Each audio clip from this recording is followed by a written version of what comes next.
Hello everybody, Untitled here from Kyiv, Ukraine. Well, I'm going to be doing something special today that I started with a previous one. This is part 2, but this part 2 is special. I want to do a presentation of my books, and this is part 2, and this part 2 is going to be talking about nations.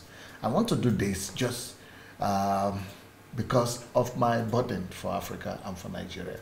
I want to present to the world what I've been doing while I'm in Ukraine with my lawsuits and court cases that has made me not to be able to travel.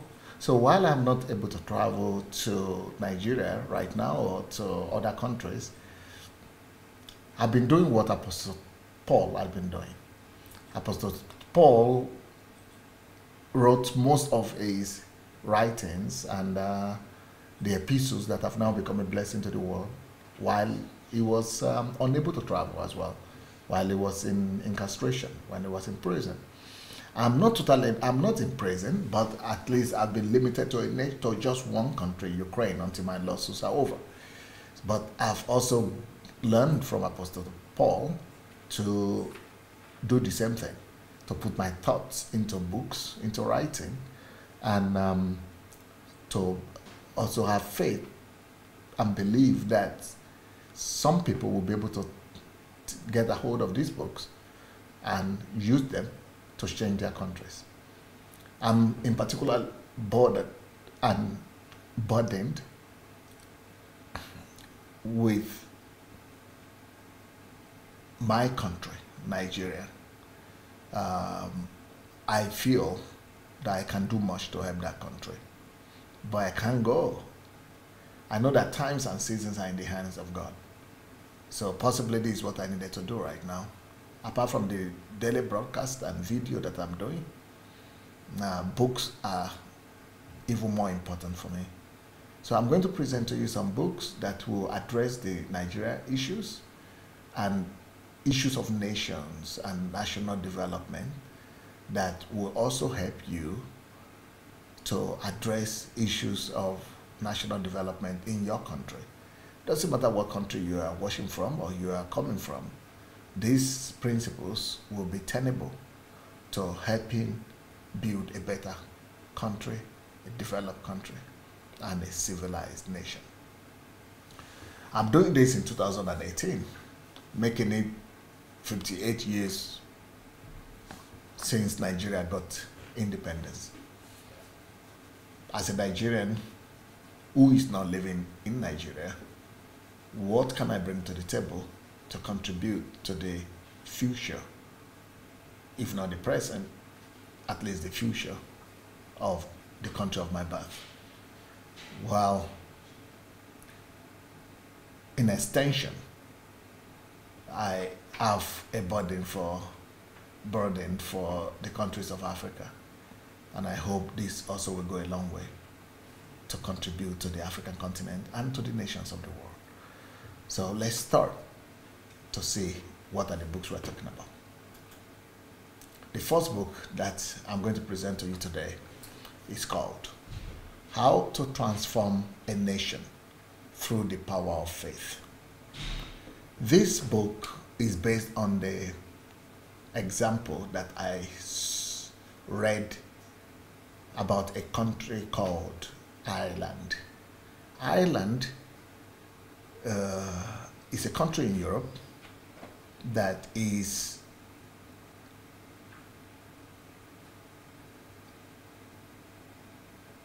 we can say that Ireland is a country that was single-handedly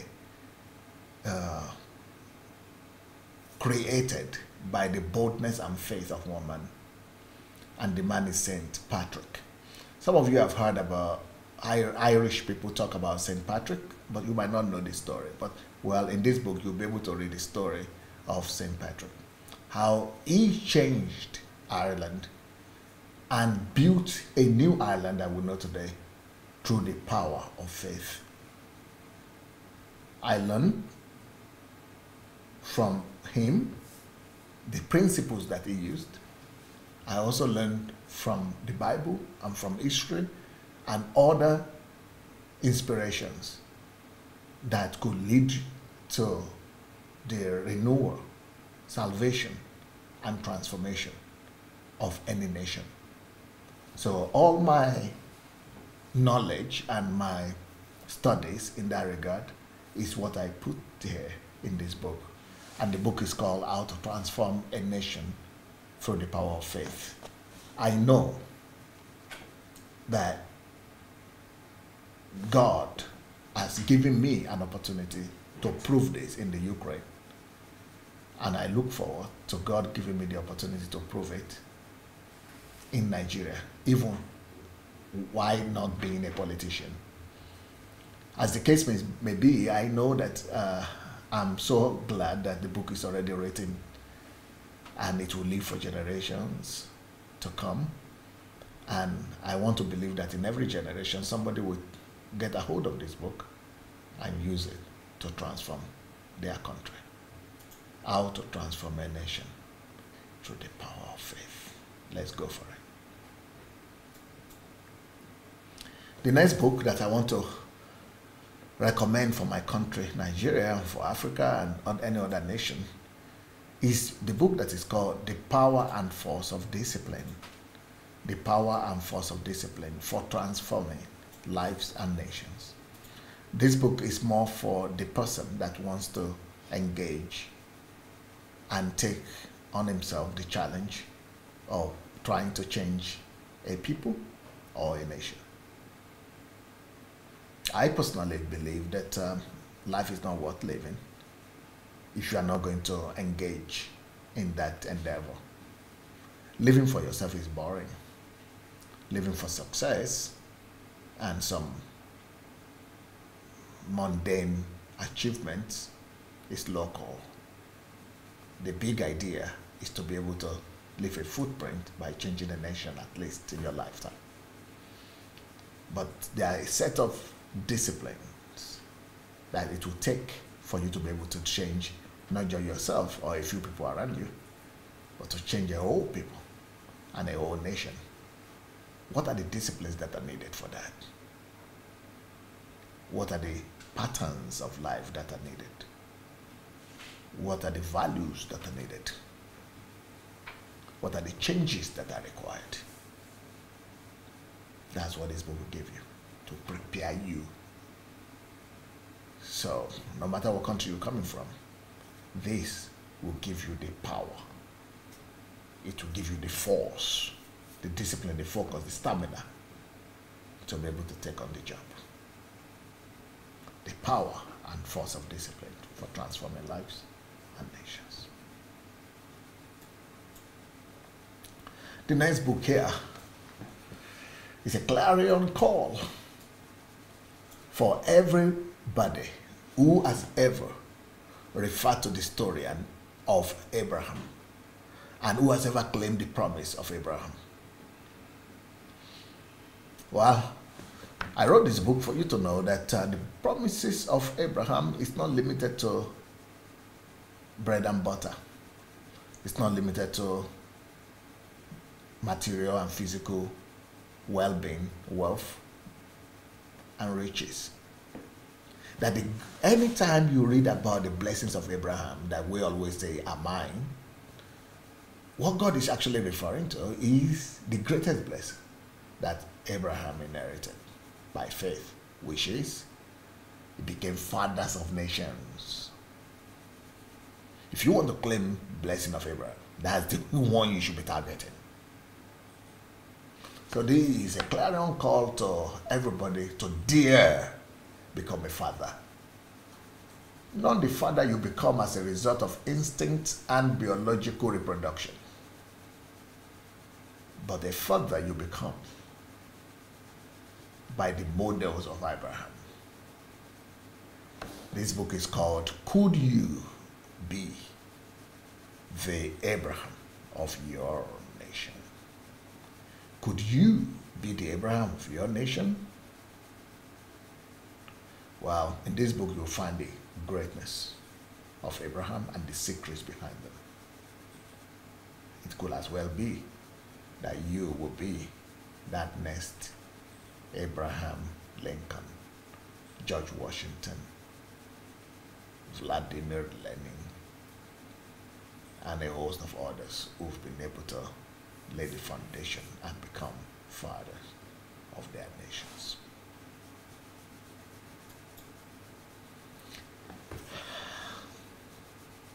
How to become a developed nation?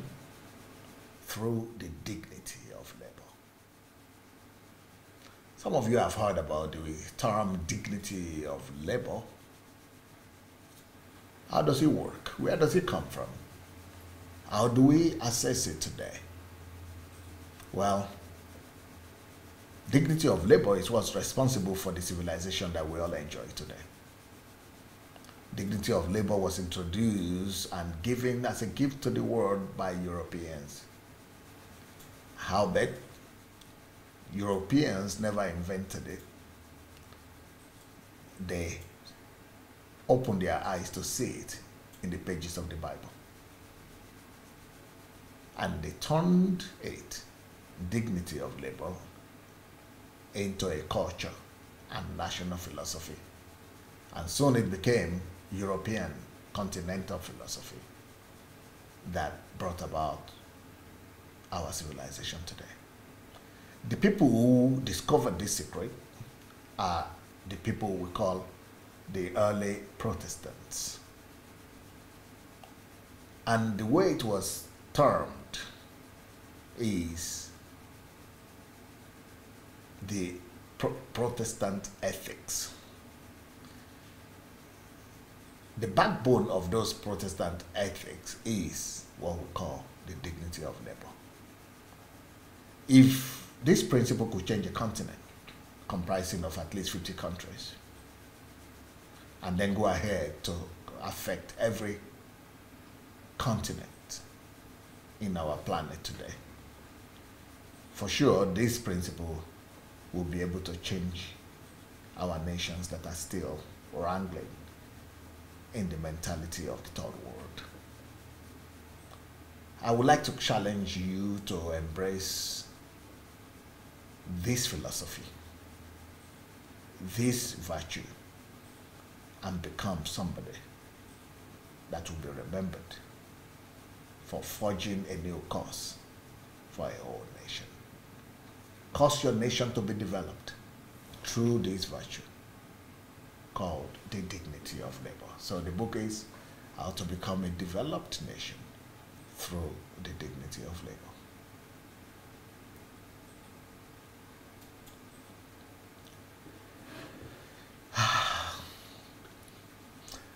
There was a friend of mine, or an acquaintance of mine, that wrote a book, What is Wrong with Africans? What is Wrong with the Black Man? I read the book and I was only burdened and saddened by it, because the approach in that book says that everything is wrong with us, and that, just enlisting our backwardness and our failures. So I decided to write the very opposite book, because I was already aware of the greatness in the African past. So I went to do research on the times when Africa and the black people taught and led civilization. Most people have forgotten about that time, and most people will even argue with you until they read the book that there used to be a time when black people controlled Europe, ruled the world, and brought civilization here. Hence this book, How Africans Brought Civilization to Europe. If you want to shake your own philosophy and get some boost of ego and pride and respect and self-honor and worth, this is the book. It's going to explode you. I'm going to show you where you're coming from and the future that is possible for Africa and you individually to build. We can rebuild our continent, we can rebuild our nations, and we can still lead the world. how Africans brought civilization to Europe. The next book I'll be talking about is a statement when it comes to nation building. And I think this book is going to become a classic. The book is called Discovering the Purpose and Calling of Nations. Discovering the Purpose and Calling of Nations. I put together in this book a formula that will teach you how to discover the purpose and calling of your country. There are 5 countries that I've used here as an example, where I was helping them and helping the readers to see how I apply the formula to discover the purpose of countries like the United States of America. I apply the principles to also discover the calling of England. I apply the principle to discover the country, to discover the purpose of countries like Germany, France, and Nigeria. So there are 5 countries that I've written about in this book. But by the time you see the principle working for different nations like that, there is no way you will read this book and not be able to know how to discover the purpose and calling of your country. But even more importantly, you will discover your own role, your own place, your own purpose as a citizen of that country. So discovering the purpose and calling of nations. An amazing book. This next book is a book that I wish that every Nigerian would read and every African would read. It's called You Are Born to Make Your Nation Great. Doesn't matter what nation you're coming from. I come from Nigeria, and I am adding to the greatness of Nigeria, but greater things are ahead, and I'm challenging everybody that is born in any country to see how they could make their country great through personal responsibility. So this book is about personal responsibility, how any citizen can add to the greatness of the country and actually also be able to make a whole nation great as an individual just by one virtue of personal responsibility.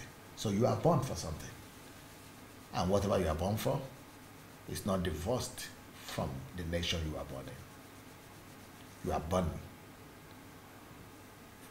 partly or totally to make your nation great.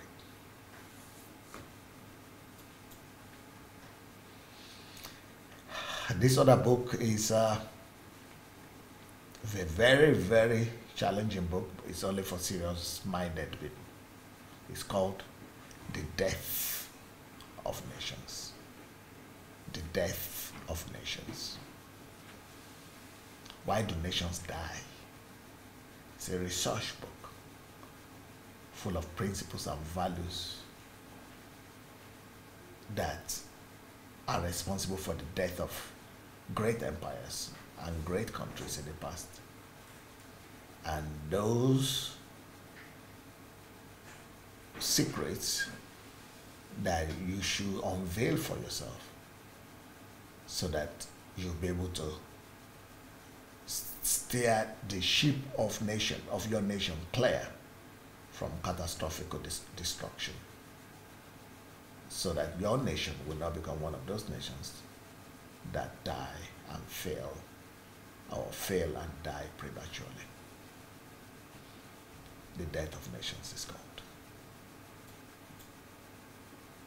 The next book is a book that can single-handedly transform my country that I'm coming from for it, which is, the book is called The Role of Elite in National Transformation.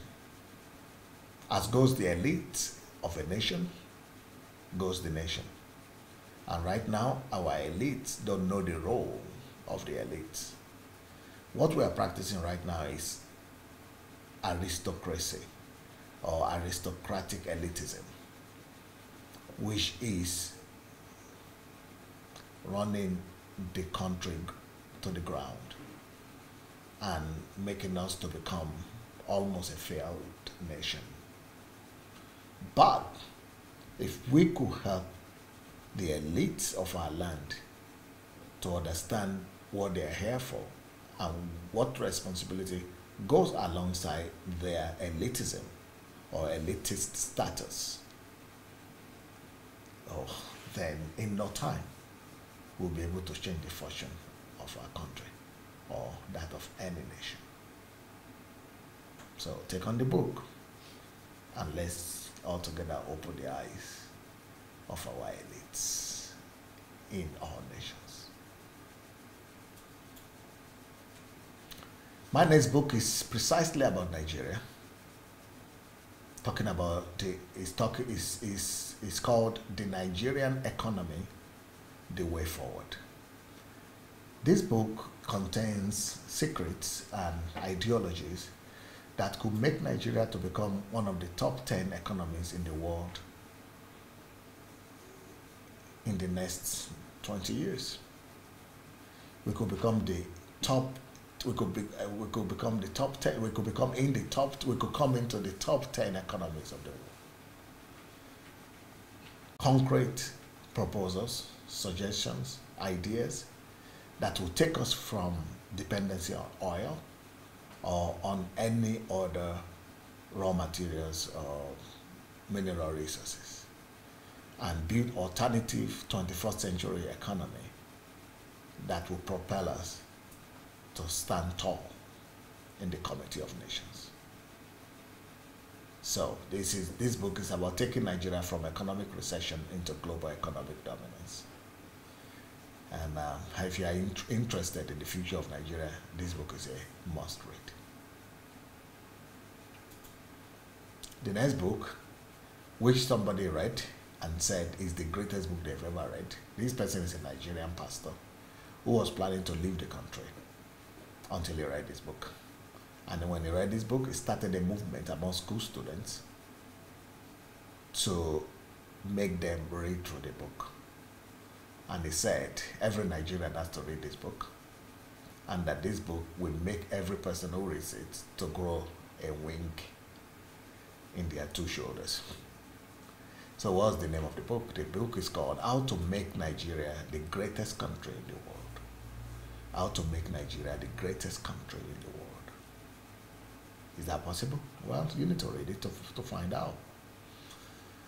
One Idowu Koyenika said something. He said, the pride for your country should not come after your country becomes great. Your country becomes great because of your pride in it. But this book goes beyond pride. This book goes to enumerate concrete steps, secrets, and strategies that could make Nigeria to become the next China of our world. The next other book is also about Nigeria, though the principles that are there could apply to any country. This other book is called How the Nigerian Economy Can Overtake the American Economy. And you don't believe it. We don't have too many people buying it. Because they don't believe it. Well, until you read it, I had somebody who read it and he said, the best book you have ever read. Let me read to you what David Cameron said. And I put that caption on the cover of the book. David Cameron is Prime Minister of Britain from 2010 to 2016. Let's hear what he said about Nigeria. He says, if the amount of money stolen from Nigeria in the last 30 years was stolen from the UK will cease to exist. Let's hear that again. If the amount of money stolen from Nigeria in the last 30 years was stolen from the UK, the UK will cease to exist. And on the basis of that, you could find out that if Nigeria didn't stop to exist, and UK is one of the leading economies in the world, that if we get our acts right, we will not only overcome that UK, but even the leading nation in the world, which is America. That's why you need to read the book.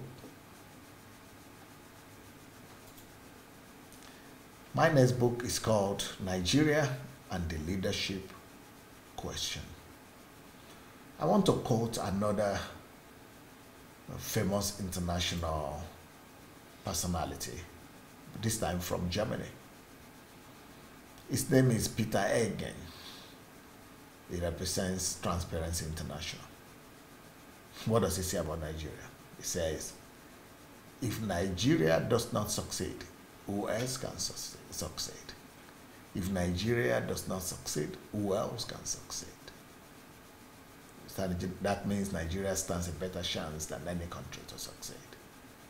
And the book is Nigeria and the Leadership Question, Proffering Solutions to Nigeria's Leadership Problem. Proffering solutions to Nigeria's leadership problem. We think that we have a leadership problem. Well, that is a solution for it. And that's why I wrote this book. Read it to find out about it. The next book, Only God Can Save Nigeria. Then I said, what a myth. That is a myth. If you are still one of those saying only God can save Nigeria, well, stop living in the myth world. So I'm trying to challenge that concept, that leave God out of the equation. God has already given us everything we need, not just to save and salvage our nation, but to become the greatest nation in the world. Psalms 115 verse 16 says, even the heavens are the Lord's, but the earth he has given to the children of men. I put this in the cover of the book.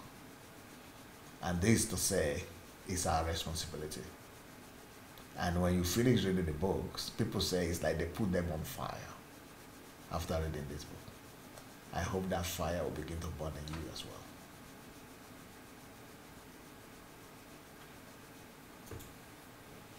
The last book that I have here today for you, and that I hope will also help us to build a better nation and a better world, a better continent, is called How to Transform and Build a Civilized Nation. How to transform and build a civilized nation. In this book, I'm talking about the values that make for a healthy society. So 1, 2, 3, concrete. What are the value systems that need to be in place to make a nation not just developed, but make a nation to be a civilized nation and a healthy nation? I studied the history of Europe, America, and countries that are regarded as civilized countries. And I put all the requirements to be able to repeat and build civilized and a healthy society. Unfortunately, countries in Europe and America, they are quickly forgetting or abandoning some of these principles, hence all the crises and the troubles that they are going into right now. But these principles must be documented so that any nation could know the formula and the requirements that are needed to be able to build a country and make it a civilized one, an advanced one, and a healthy one. So, how to transform and build a civilized nation. Either you want to transform your nation, or you want to build it to become a civilized one, you now have the blueprint. So, on this, I will like to say, you have the instruments. Go and do the research. Go and bury yourself in the books and see how much it's going to help you to change and turn around the history, not just of your nation, but of our world as well. Thank you so much. Good luck. Peace.